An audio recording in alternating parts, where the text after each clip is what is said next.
Gloria a Dios, aleluya, gloria al Señor. 12 del mediodía con 4 minutos y estamos dando inicio a tu programa, La Hora Pastoral, un diálogo entre pastor a pastor, entre ministro a ministro, un diálogo ministerial, compartiendo experiencias, compartiendo testimonios y sobre todo la palabra de Dios para la edificación del cuerpo de Cristo, especialmente de los 5 ministerios. En esta tarde es un privilegio para mí poder presentar al apóstol Iván Zamorano de Chile en un diálogo ministerial desde Trujillo a las naciones del mundo.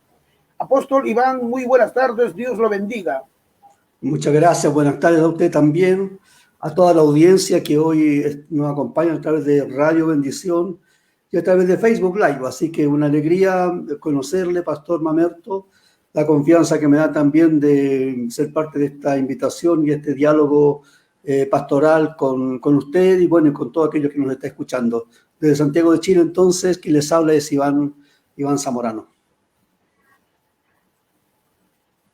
Amén, gloria a Dios. Apóstol Iván, una primera reflexión de la situación nacional que viene viviendo Chile, Perú y las naciones de la tierra sobre este coronavirus. ¿Cuál es la primera reflexión que usted tiene?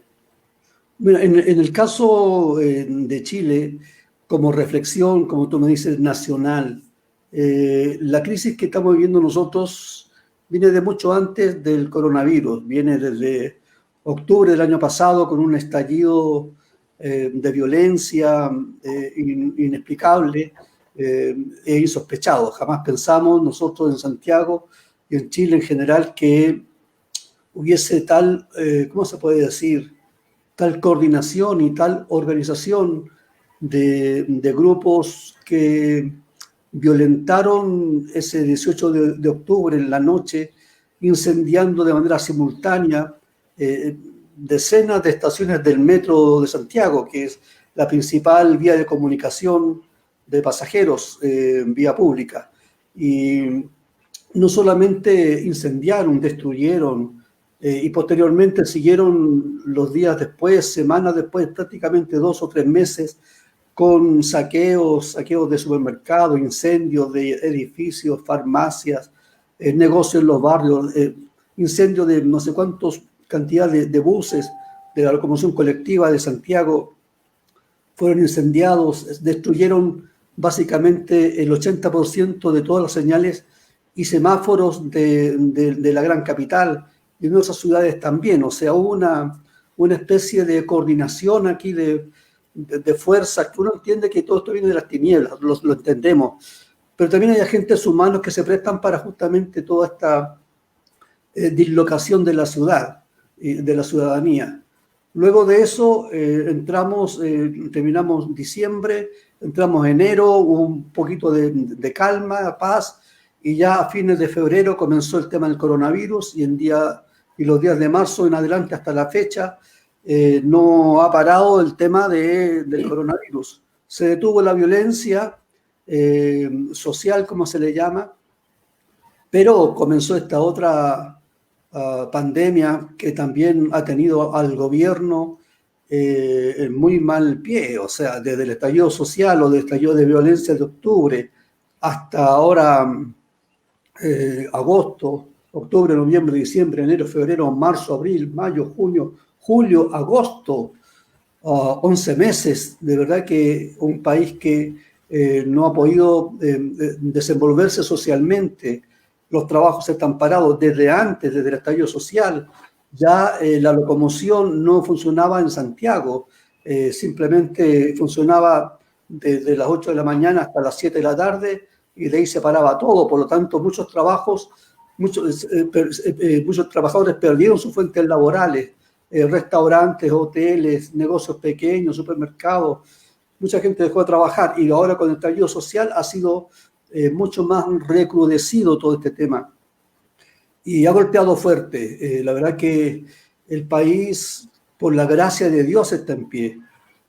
Hoy, gracias a Dios, no se ve ese caos social que vimos los últimos 3 meses del año pasado, pero por otro lado también hay una desconfianza, un descontento, una desazón en la gente. Más encima ahora con todas las iglesias cerradas, Como tú sabes, yo creo que en tu país pasa exactamente lo mismo. No hay permiso para congregarnos. La única fuente de comunicación que tenemos nosotros los pastores para mantener nuestras iglesias o la grey del Señor conectada al reino es de esta manera virtual. Entonces ha sido ministerialmente extraño todo esto, muy, muy extraño. Creo que nuestra generación jamás había vivido lo que estamos viviendo en el día de hoy. Ministrar de esta manera.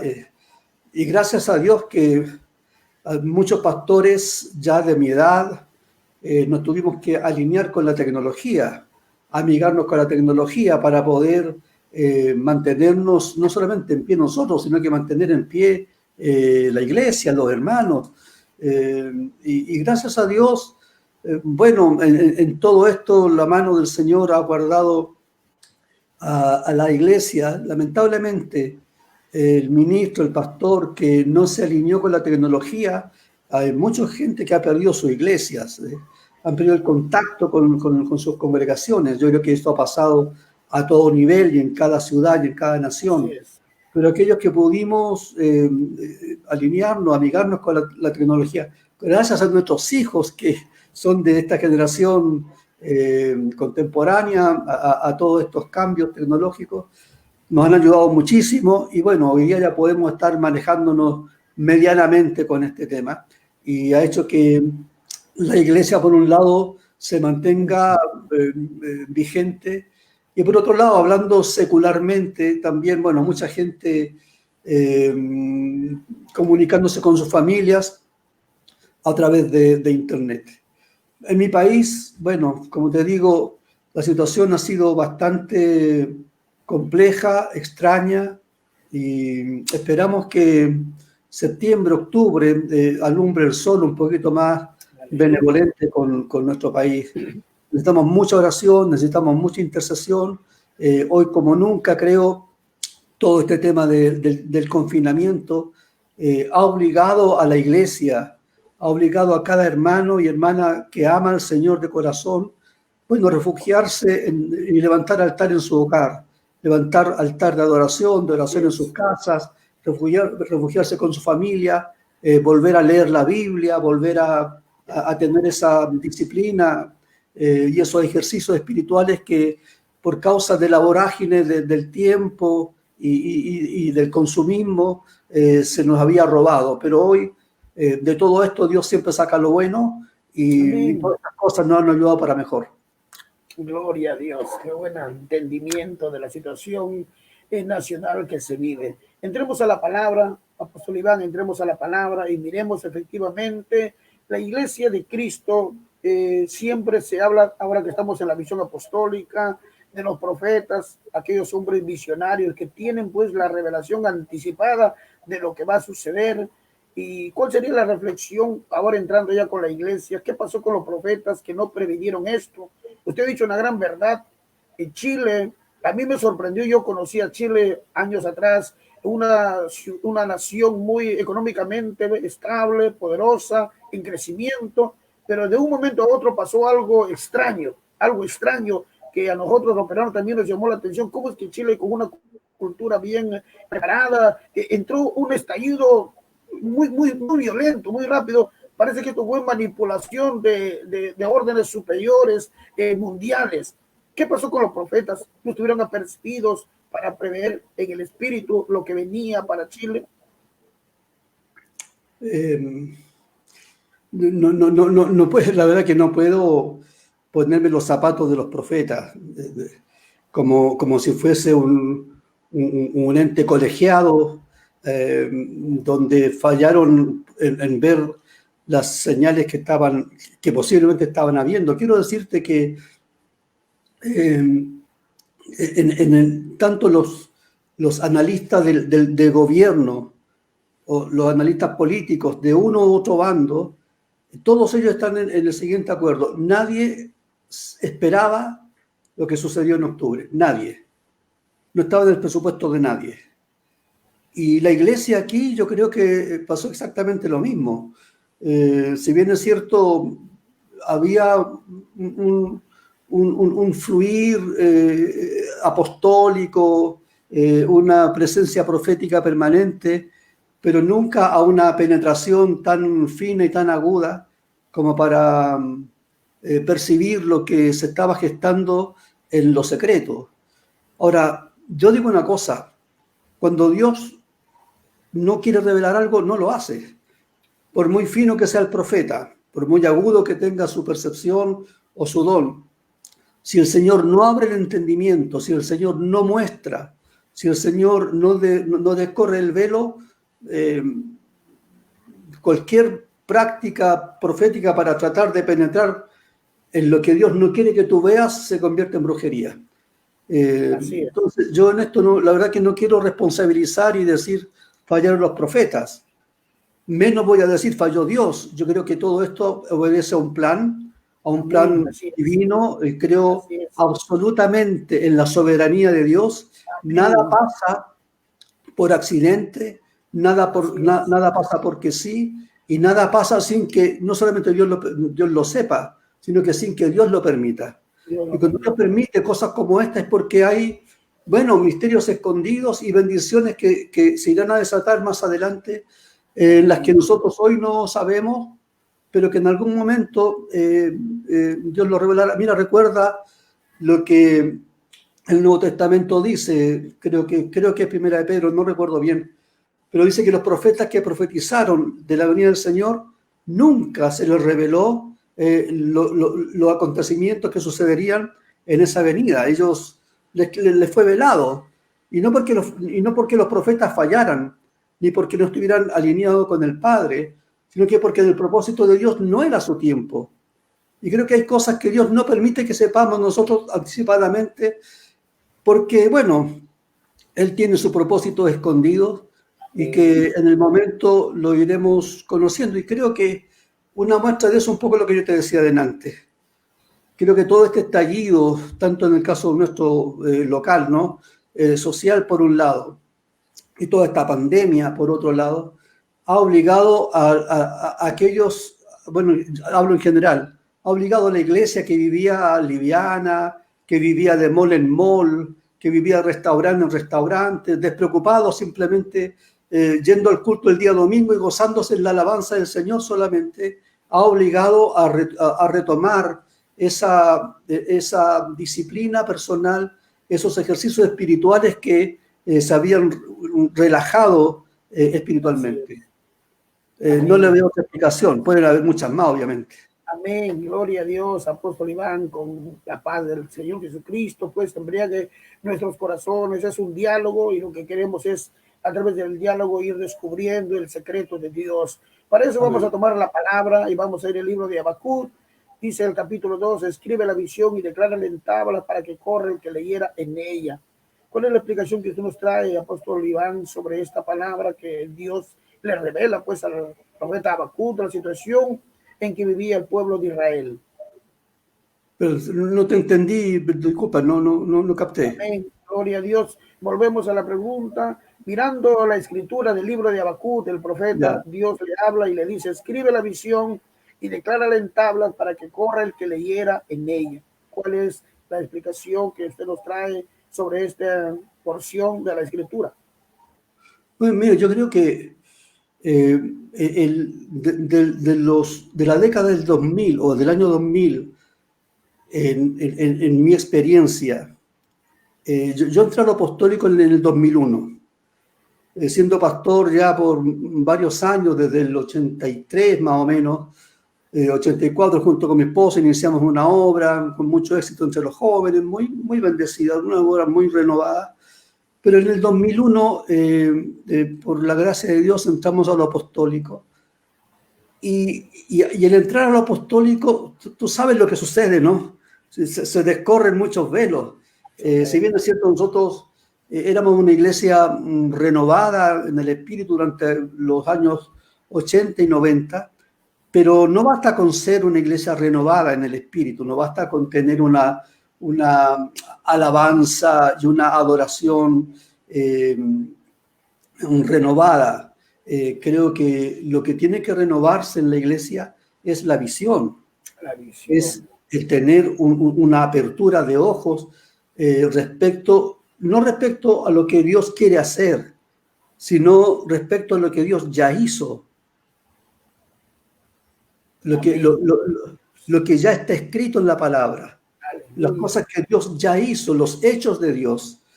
Y creo que es ahí donde nosotros tenemos que comenzar a releer las Escrituras, releer el libro de los Hechos, porque para entender el proceso de restauración o el proceso de la visión de la restauración, creo que es fundamental para nosotros resituarnos nuevamente en el libro de los Hechos, porque el libro de los Hechos nos revela la iglesia original. Amén. Nos revela la iglesia que nace según el corazón de Dios, que nace en un grupo de gente humilde, de gente sencilla, de gente sin ninguna aspiración carnal, sin ninguna aspiración humana, sin ninguna aspiración de competencia, de fama, de gloria. La iglesia primitiva, o la iglesia que bueno, se le llama primitiva, pero más bien es la iglesia original, la iglesia que tiene el ADN de Dios. Y creo que eso es lo que el Señor comenzó a restaurar con lo apostólico. Volver a la visión. Y esa palabra, visión, es muy importante en el mundo o en el lenguaje apostólico y profético. No puede haber una reforma apostólica en la iglesia si los reformadores no han cambiado su switch, si no han retomado o no se han reinsertado en la visión original, que es llevar esta reforma apostólica primeramente al interior de la iglesia. Tú sabes que hay mucha tradición dentro de la iglesia. Tú sabes que dentro de las iglesias cristianas hay mucha, voy a decir algo fuerte tal vez, pero hay mucha brujería, hay mucha rebelión, hay mucha gente haciendo lo que bien le parece, hay mucha obstinación. Recuerda lo que Samuel le dice al rey Saúl, que lo que Dios busca más bien, más que obediencia, más que sacrificios, Dios está buscando gente que le obedezca, que el ser testarudo, que el ser obstinado es como el ejercicio de la brujería y de la hechicería. Y eso hay mucho dentro de nuestras congregaciones evangélicas, donde se ha descartado, como si fuese una mala palabra en el día de hoy, el concepto de obediencia, el concepto de autoridad. Y creo que es algo que la iglesia tiene que recuperar en este momento tan álgido que vivimos, donde cada uno hace lo que bien le parece, donde el tema de... ¿Estamos conectados? Amén, amén. Sí, sí, adelante, adelante. Ya. Perdón, me confundí. No, sí, te decía que para hablar de restauración o de visión tenemos que situarnos en el corazón del inicio de la iglesia original, de la iglesia primitiva. No hablo de volver a usar túnicas ni vestimentas hebreas, no estoy hablando de eso, estoy hablando del espíritu, justamente como habla Habacuc, de tomar la visión y de llevarla para adelante, aunque tarde, aunque cueste, aunque se levanten obstáculos, aunque se levanten voces disonantes. Nuestra labor apostólica y profética, por supuesto, es no desmayar, no importa lo que nos suceda, no importa quienes se levanten en contra de nosotros, no importa que nos llamen fanáticos, locos, desubicados, que el tiempo de lo apostólico ya pasó, que el tiempo de lo profético ya pasó. Así nos dicen a nosotros. Pero esta restauración comenzó en el corazón de Dios, no en los 40, ni los 50, ni los 60. Esta restauración comenzó allá en la iglesia primitiva, en el libro de los Hechos, en el capítulo 2, en la naciente y subterránea iglesia temerosa y perseguida, con aquellos 12 apóstoles y esos 120, por supuesto, en ese aposento alto. Amén. Gloria a Dios, apóstol Iván. Qué tremenda reflexión con la humildad que se le caracteriza. Apóstol Iván, compártanos un poquito. ¿Quién fue Iván antes de conocer a Cristo? cómo es que llega a los pies del Señor. Wow. Pocas veces yo cuento mi testimonio, ¿no? Ni en la iglesia, yo creo que una o dos veces. Mira, mi vida, te digo, no era nada interesante. Yo vengo a la edad de 16, 17 años, mis padres se separan, mi padre, bueno, conoce a una nueva pareja, como se le llama en el día de hoy, y mi madre queda, bueno, quedamos los dos solos, mis dos hermanos habían ido a Buenos Aires, nosotros habíamos vivido ya en Buenos Aires, yo viví desde los 5 a los 15 años, viví en Buenos Aires, bueno, porque mis padres fueron a buscar allá oportunidades, no les fue bien, a los 10 años retornan acá a Chile, y bueno, al poco tiempo mis papás se separan, mis hermanos, por todo este tema del golpe militar, uno de ellos tiene que huir o irse mejor por su seguridad, le fue bien allá, y a mi otro hermano, los dos mayores que yo, le siguió a los tiempitos después, y quedé yo solo con mamá, haciéndome cargo de ella. Yo era un joven, como todo en aquella época, ¿no es cierto?, saliendo de los 70 y entrando en los 80, medio hippie, ¿qué te puedo decir? Antes del golpe militar, yo pertenecía a un grupo de las Juventudes Comunistas, fui militante de las Juventudes Comunistas en el tiempo de la unidad militar, en el tiempo del gobierno de Salvador Allende, siendo un jovencito, andaba involucrado en todo el tema de las concentraciones y los trabajos voluntarios y bueno, y los diferentes reuniones que teníamos como JJCC. Pero después vino el golpe militar, bueno, todo eso se desarmó, nunca yo fui más allá con el tema político, me quedé, más bien me fui para otro carril y comencé a consumir marihuana, comencé a consumir algunas drogas, algunas de ellas un poco fuertes como las anfetaminas y cosas así, y me fui involucrando en otras actividades más recreativas. Me convertí en un rockero que andaba en conciertos, en recitales, consumiendo sustancias dañinas en este caso. Tuve así varios años, un poco desubicado en mi vida, donde no sabía para dónde iba, no sabía qué quería hacer, más metido en este mundo de drogas, un poco también seguramente depresivo por el hecho de haber quedado con mi familia dividida, mi papá por un lado, mis hermanos por otro lado, yo siendo un muchacho, haciéndome cargo en lo que yo podía de mi mamá, así que un poco complicado. Y creo que la droga fue un escape y fue un refugio, un mal refugio obviamente, pero fue un refugio que lo podría haber ocupado en otras cosas en ese tiempo y esas fuerzas de joven, pero bueno, no tuve la guianza, no tuve consejo y bueno, caí allí con muchos amigos y con muchas otras entretenciones hasta que el hambre por las cosas de Dios siempre estuvo presente en mi vida. Yo no creas que era un volado empedernido, pero tenía así inclinaciones leía la Biblia, siendo, como aquí le decimos en Chile, un voladito, a uno que le hacía al piticlín, pero leía mi Biblia y sin tener mayor discernimiento. Frente a mi casa había una iglesia evangélica pentecostal donde había un hombrecito que siempre me predicaba. Me veía a mí y partía derecho y me hablaba del Señor. Era un hombre, hoy diríamos, inculto, no sabía leer, hablaba muy mal, pero me hablaba de Jesús. Y era un fanático, y así lo teníamos nosotros como el fanático, el loquito. Pero ese hombre sembró una semilla en mí.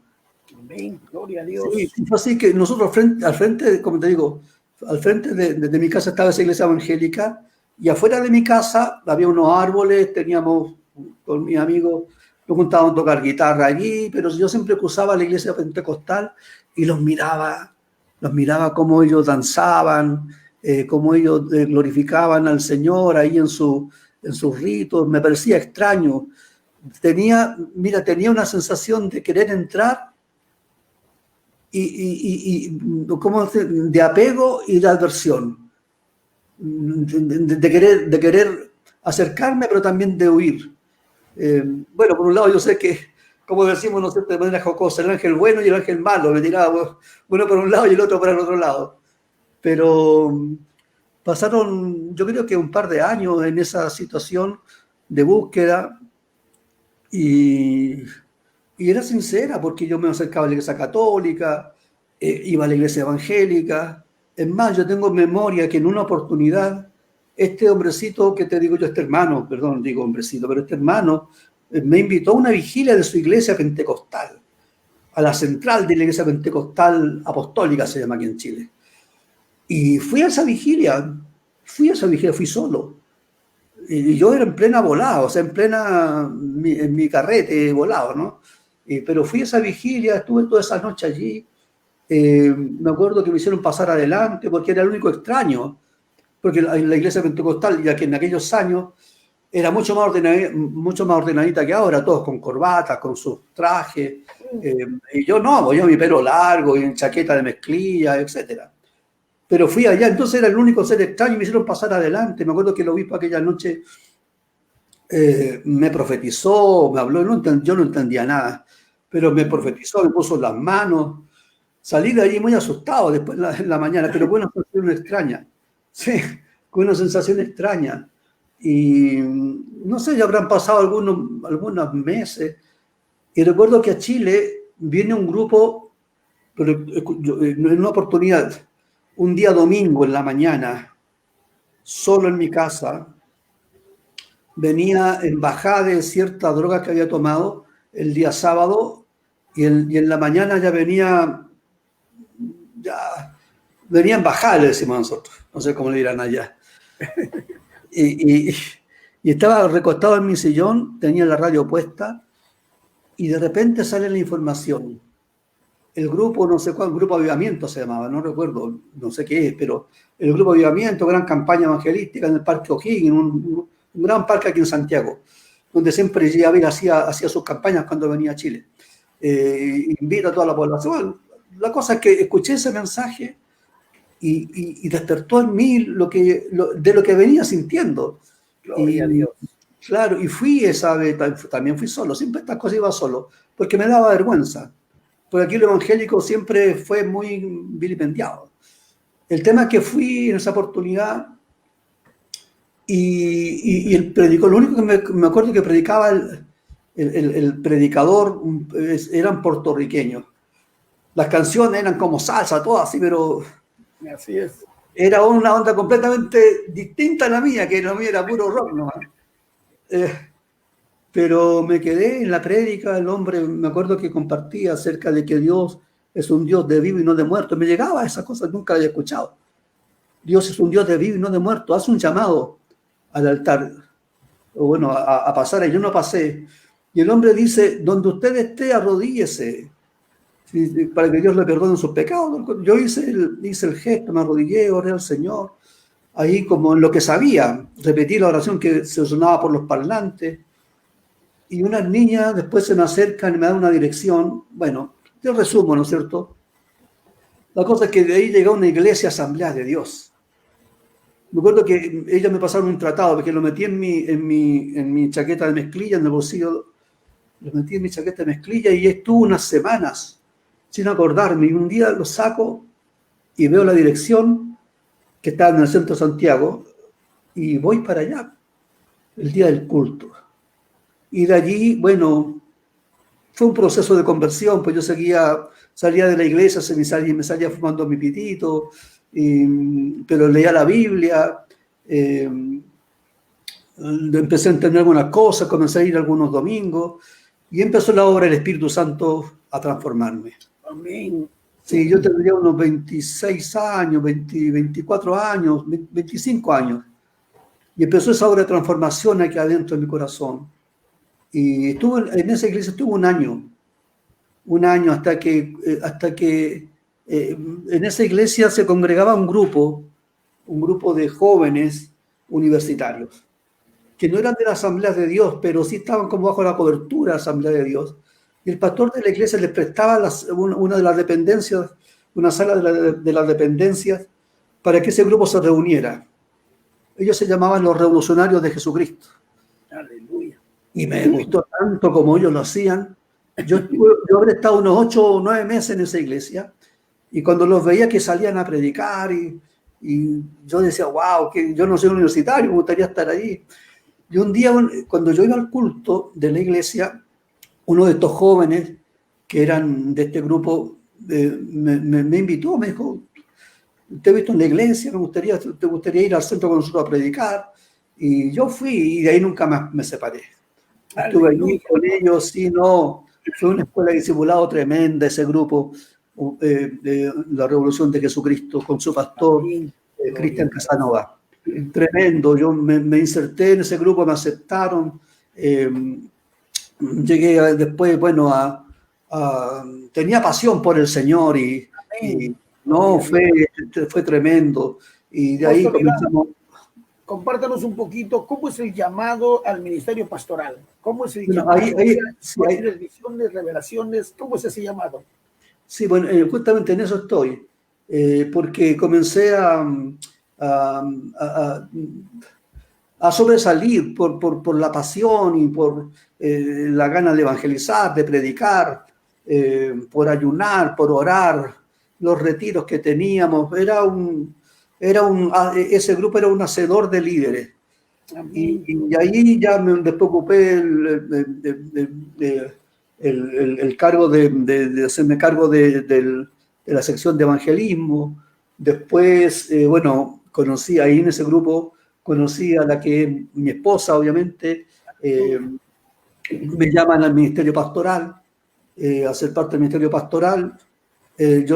Bueno, me metí a estudiar en las Asambleas de Dios, en el Instituto de las Asambleas de Dios, 3 años, en la nocturna, me acuerdo, en el Instituto Bíblico, mientras ejercía algunas labores ministeriales en la Revolución de Jesucristo. De ahí me llaman a ser parte del equipo pastoral, junto a otro más. Éramos 3 pastores, el pastor principal más yo y el otro compañero. Y bueno, y ahí estuvimos un par de años, levantamos un par de grupos con mi esposa, comenzamos a ministrar en los barrios, ¿cómo se llaman?, periféricos de la ciudad de Santiago, a grupos asímiles a como era yo antes, a grupos de hippies y a volados, y comenzamos a ver resultados tremendos, tremendos, tremendos. Gente se comenzó a convertir, muchos jóvenes se convirtieron. Y bueno, en un momento tuve que tomar la dolorosa decisión de dejar la Revolución de Jesucristo y comenzar lo que llamamos nosotros el Movimiento de Jesús. Así estuvimos por muchos años, del 2003 más o menos hasta el 2001, que nos llamamos Movimiento de Jesús, junto con mi esposa y un gran grupo de jóvenes, y ya en 2000 entramos a cambiarnos el nombre porque nos cambió la visión. Entramos a lo apostólico, y de ahí ya, en vez de Movimiento de Jesús, no fue mucho el cambio, nos llamamos Movilización Cristiana. Y bueno, y así ya se configuró ya esta obra. Tenemos una red apostólica con algunas iglesias en el norte de Chile, en Iquique, en Santiago tenemos algunas más, en el sur otras poquitas, y en Argentina nos hemos podido extender en la Patagonia y en la ciudad de Neuquén, bueno, en realidad en la provincia de Neuquén, porque hay varias iglesias MCA. La principal está en la capital, que es la ciudad de Neuquén, y ahí estamos avanzando la obra, todas ellas con el sello apostólico, y en Movilización Cristiana hemos reconocido a 3 parejas apostólicas, una en Iquique, aparte de mí en Santiago tenemos otro matrimonio apostólico, también los apóstoles, una comuna maravillosa que se llama Renca, muy popular, y en Neuquén tenemos también allá un matrimonio que están teniendo una obra muy preciosa, han tenido avances tremendos, han crecido enormemente la influencia apostólica a través de estos apóstoles nuestros. La ciudad de Neuquén ha llenado, la verdad, que muchas otras congregaciones con nuestra influencia. Tenemos un par de escuelas apostólicas en Neuquén, una escuela muy potente con muchos alumnos, cerca de 200 alumnos. Yo estoy haciendo una escuela también ministerial los días lunes con cerca de 100 y tantas personas inscritas. Lo hago a través de YouTube, pero por interno, solamente con inscritos, son cerca de 170 personas, donde estamos ahí compartiendo. En este caso, el tema es origen, llamado y destino. Y ahí estamos tratando de influenciar de alguna manera en nuestras fuerzas y en nuestras habilidades dadas por el Señor en lo que podamos. Amén, gloria a Dios. Qué tremendo el diálogo que estamos teniendo, apóstol Iván, cosas de su propia experiencia, de su propia vida. ¿Por qué la visión apostólica no es aceptada? La percepción que usted tiene. Perdón, sabes que se me cortó tu voz. Te escuché que por qué la visión apostólica no es aceptada, ¿no? Sí, porque no es aceptada por la gran mayoría de la iglesia todavía.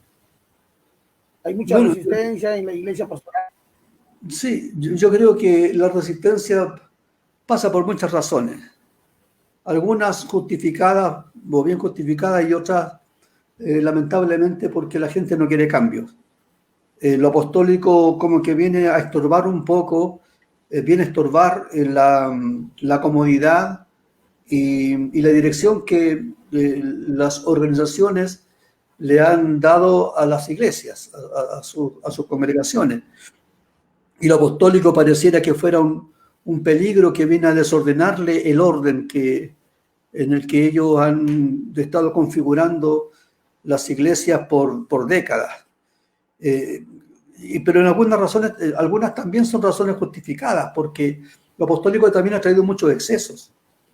¿Ah? Y es lamentable. Conocemos nosotros,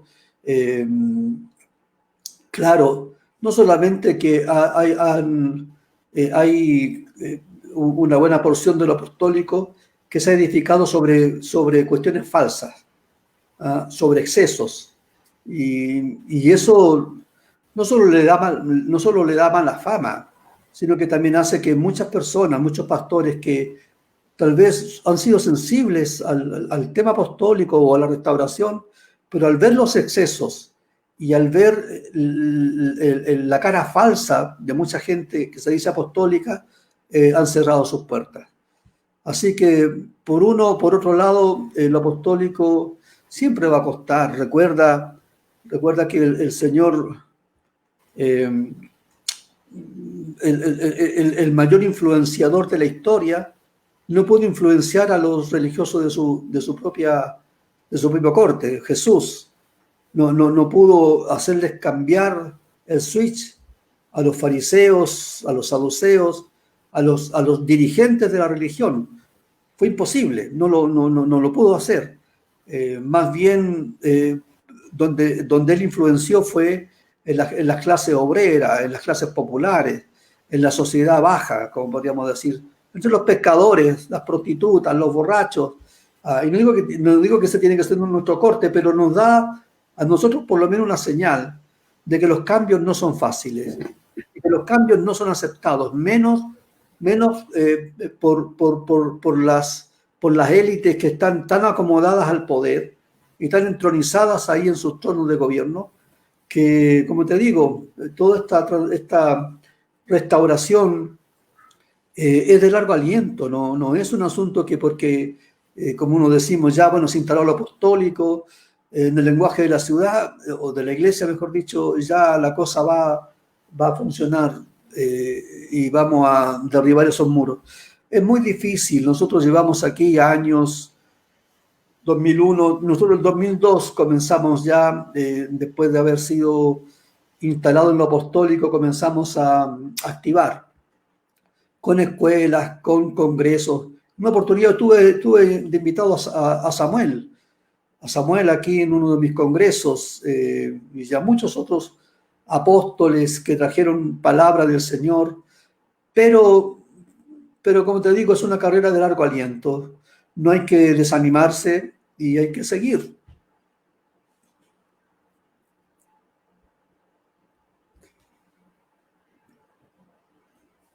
Se fue la señal, parece, se nos cayó.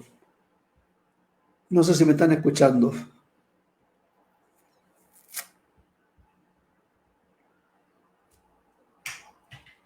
¿Aló?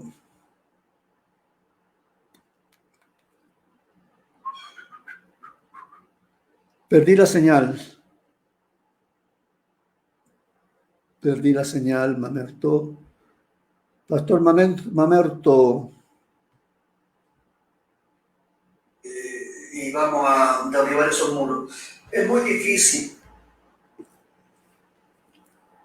Adiós. ¿Aló? Se nos cayó la señal, pastor. Amén, amén. Aquí estamos juntos nuevamente. Aquí estamos con la paz de Jesucristo en nuestros corazones. Seguimos para adelante, seguimos avanzando, seguimos edificando el cuerpo de Cristo.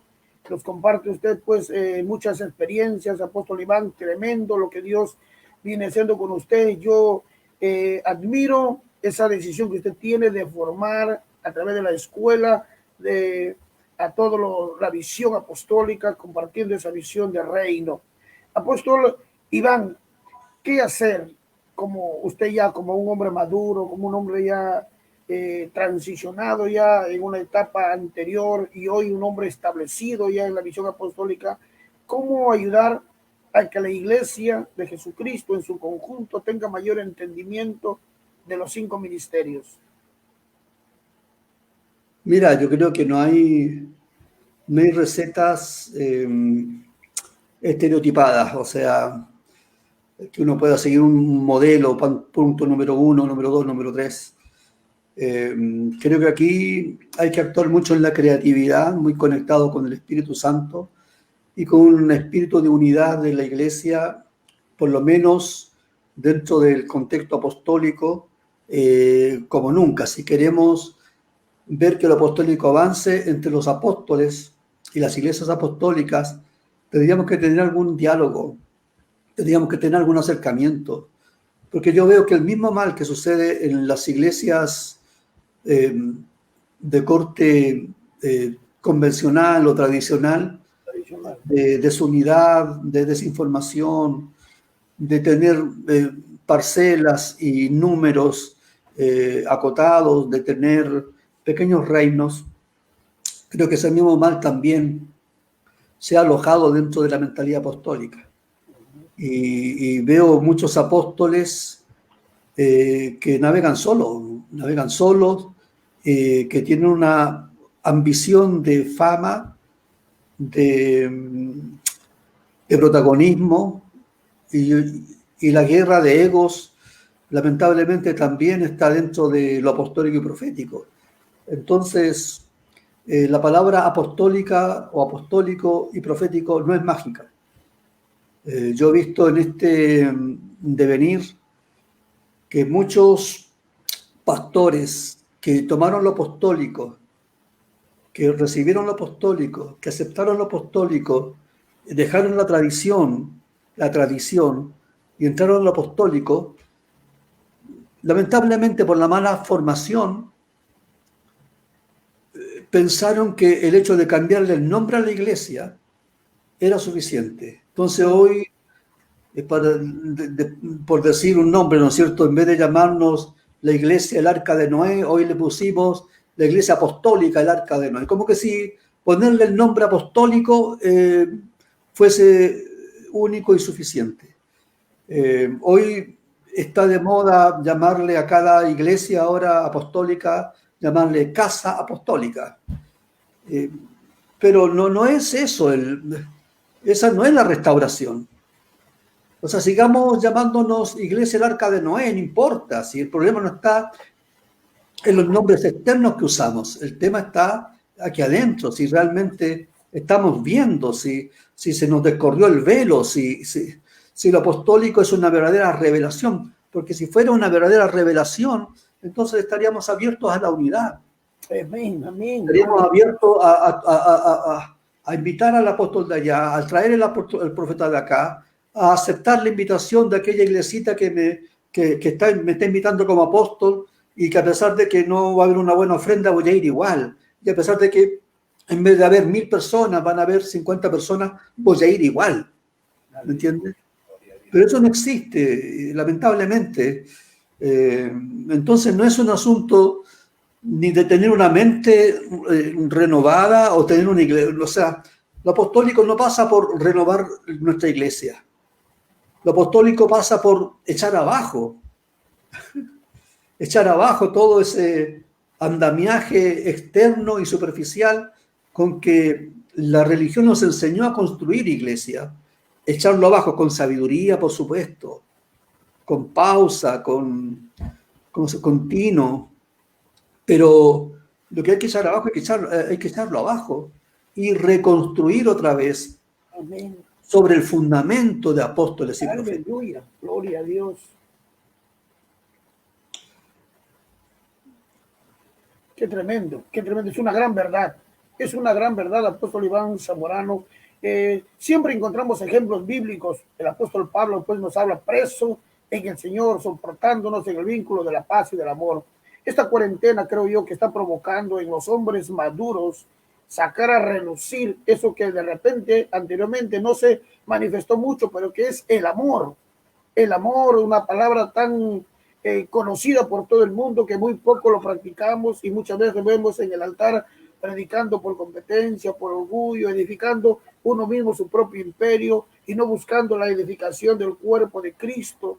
Y nos olvidamos de los ejemplos de Jesucristo cuando en la última Santa Cena pues está compartiendo el pan aún con el que lo va a entregar, está lavando los pies a Pedro, aquel imprudente, muchas veces con errores, con faltas, pero usted lo ha dicho algo muy importante, tenemos que echar fuera todas esas cosas y en la experiencia que usted tiene, en la madurez de los años, 20 años ya con el Señor en esta visión apostólica o 18 años, ya le da a usted un peso de autoridad como un hombre maduro.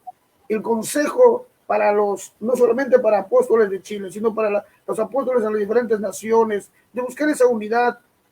¿Cómo lo promovemos? A través de escuelas, a través de tiempos de oración. ¿Cómo lo buscamos? A través de seminarios, a través de congresos. ¿Cómo buscamos unirnos? Yo desde aquí, desde esta trinchera de la hora pastoral, estoy tratando de buscar, compartir con muchos apóstoles para encontrar un consenso de cómo buscar una unidad para poder entendernos y establecer lo que es de Dios. Esta visión es de Dios. ¿Cómo ayudamos, apóstol Iván? Bueno, difícil tu pregunta, porque todo lo que tú has dicho se ha hecho. Congresos, seminarios, charlas, eventos, convocatorias, ayunos, oraciones, todo se ha hecho. Creo que lo que más falta es tal vez no hacer tanta parafernalia, no hacer tanta alarde de unidad, tanto congreso. Si bien es cierto, todo eso tiene su lugar muy importante, yo no lo descalifico para nada, pero creo que lo que hace falta es que los apóstoles conversen, no que se encuentren en una tarima para uno predicarle a la iglesia, al pueblo o a los pastores sentados al otro lado en la silla. Se baja el predicador de turno, viene otro, trae otro tema, predica, se baja ese y viene otro, pero ellos, los apóstoles, nunca conversan. No hay acercamiento, no hay conversación, no hay una especie de proyección consensuada, conversada. No hay una cita apostólica donde apóstoles y profetas se reúnan solamente a orar y a conversar de la obra y la proyección de esta. No tanto no estoy hablando de planificar más congresos ni más seminarios, sino más bien, ¿cómo poder decirlo? Apóstol Iván, un poquito recordando lo que pasa en el Concilio de Jerusalén. El apóstol Pablo está afuera, viene a Jerusalén, hace un concilio y entre hombres maduros, entre apóstoles, se someten a la guianza del Espíritu Santo. Usted con la experiencia puede invitar de esa forma bíblicamente. Yo creo que todo está, la Biblia dice que si dos se ponen de acuerdo, aunque parezca imposible para los hombres, lo importante es tomar la decisión y Dios lo va a hacer. Si lo creemos, Dios lo va a hacer. Hay un ejemplo bíblico en el Concilio de Jerusalén, donde los apóstoles se van a reunir bajo la guianza del Espíritu Santo y van a tomar acuerdos. ¿Qué le parece a usted? ¿Cómo podría ser? Sí, ese es un diseño, es un modelo divino. Claro, hay que tomar acuerdos, pero yo me quedo con el diseño de Jesús, con el diseño del discipulado apostólico. Amén. Donde hombres, y obviamente yo incluyo a mujeres, cuando digo hombres, ¿no es cierto? También me refiero a mujeres. Yo creo firmemente en el ministerio de la mujer, en cualquiera de sus estamentos, profético, pastoral, apostólico, magisterial, yo creo en ello. Entonces cuando digo hombre es genérico. Entonces yo creo en ese diseño, donde hombres, en este caso ministros del Señor, están bajo el discipulado. Creo que muchos de los apóstoles no han pasado por discipulado. Eso. No han discipulado sobre sus vidas. Una gran verdad. Claro, y cuando los apóstoles, digo pastores, ministros en realidad, han pasado por el instituto bíblico, pero el instituto bíblico no te discipula. El instituto bíblico no te forma, el instituto bíblico te forma, pero y te deforma muchas veces, pero no te forma. Pero el discipulado no forma.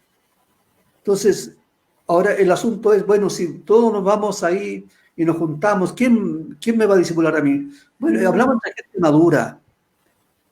La idea es hablar entre gente madura, entre gente de experiencia. Y creo que el discipulado lo pone la palabra.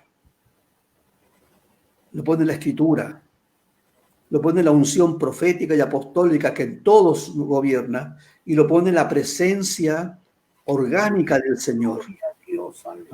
Pero en eso tiene que haber una gran cuota de humildad, no solo amor. Mira, tú tocabas algo delante, hablabas del amor. Yo creo que es fundamental el amor, pero el amor no es todo. Hay algo más grande y más importante que el amor, que es nuestro amor a Dios, que el amor al prójimo, que el amor al ministerio. Hay algo más importante que el amor. Mira, dice la Biblia que Dios es amor, ¿no es cierto?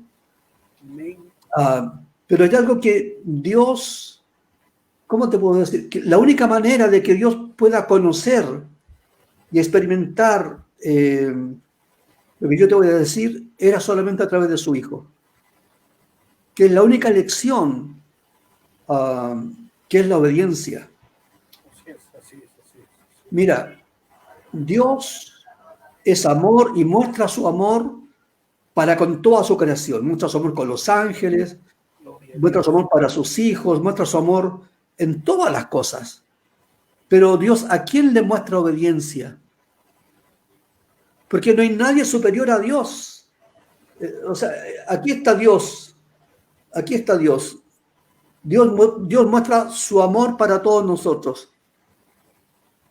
Pero ¿cómo nos puede mostrar obediencia si Él no tiene a nadie sobre Él a quien obedecer para enseñarnos obediencia?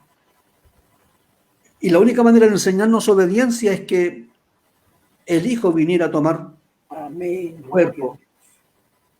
Entonces nos dice a nosotros que Jesús, siendo obediente, eso es lo que nos dice la Escritura, que tiene que haber en nosotros ese sentir, no dice el amor, sino el sentir que hubo en Cristo Jesús, que no estimó el ser igual a Dios como cosa que aferrarse, sino que se despojó a sí mismo, tomando forma de siervo, hecho semejante a los hombres, haciéndose obediente hasta la muerte y muerte de cruz. Y por esa obediencia es que es exaltado hasta lo sumo. O sea que la obediencia es la máxima expresión de nuestra devoción y de nuestra adoración al Señor. Y no es el amor. Dice la Escritura que Jesús, por lo que padeció, aprendió obediencia. O sea, la lección de la obediencia no la tenía impresa. Solo en su encarnación pudo aprender obediencia, pero aprenderla a través del padecimiento, del sufrimiento, del quebrantamiento. Y fíjate que lo que menos queremos nosotros los hombres es ser quebrantados, padecer y sufrir. Huimos de esas cosas. Pero cuando huimos de esas cosas, estamos huyendo de la mayor lección que nosotros podamos aprender en nuestro discipulado para impartirla a otros. Porque Jesús, por lo que padeció, aprendió la obediencia, y aprendiendo la obediencia la pudo impartir y pudo discipular. Pudo levantar apóstoles. Pero hoy, ¿cómo podemos decir que somos apóstoles si no hemos pasado por la escuela del discipulado? Podemos tener mucho amor por la gente, mucho amor por Dios, pero eso no nos califica. Lo único que nos califica es la obediencia. Ahora, yo sé que hablar de obediencia en estos tiempos donde lo que está de moda es la rebelión, la rebeldía en los jóvenes, los estudiantes, la rebeldía en las mujeres, la rebeldía de los señores políticos. Hay rebelión por todas partes, rebeldía por todas partes. Tiene nombre hoy más sofisticado, hoy no se le llama rebelión, rebeldía, ¿no? Se le llama inconformismo, no sé, ponle tú cualquier otro calificativo, pero el espíritu es el mismo. Así es. Entonces, yo creo que una de las cosas que debemos nosotros recuperar es humildad, tener humildad en nuestro corazón. Y obviamente yo me coloco ahí mismo, en ese mismo sartén, donde tenemos que hacer todo vaciado y ser cocinado a fuego lento. Gloria a Dios. Para salir bien cocidos de allí. Así es, apóstol Iván, qué tremendo ha sido conversar con usted, dialogar con usted. El tiempo es el peor enemigo. Sí. Estamos en 57 minutos y estamos a punto de terminar. Palabras finales, solo para despedirnos. Simplemente, bueno, darte las gracias. Sigue haciendo esta labor maravillosa de poder convocar a voces de diferentes partes de tu país y de donde puedas también, del mundo, conocidos o no conocidos. Creo que todos tenemos que aportar mucho para la Iglesia del Señor a través de nuestra experiencia y a través también de lo que el Señor ha hecho con nosotros. Te felicito por ser como eres y espero que algún día poder conocernos en persona. Y bueno, bendiciones para ti, para tu familia, tus hijos, tu esposa, tus nietos, la congregación con la que pastoreas. Mi bendición para tu Padre espiritual también. Y bueno, sigamos en esta lucha, no nos cansemos de hacer el bien, porque a su tiempo llegaremos. Gracias por todo. De igual manera, apóstol Iván, Dios lo bendiga, que la bendición del cielo sea sobre su vida. Bendiciones, gloria a Dios, aleluya. Gloria al Señor. De esta manera estamos llegando a la parte final de tu programa, La Hora Pastoral, con tu servidor, el pastor Mamerto Vega, edificando a los santos con la visión de los 5 ministerios, edificando al cuerpo de Cristo. Dios me lo bendiga ricamente. Bendiciones. Gloria a Dios. Aleluya.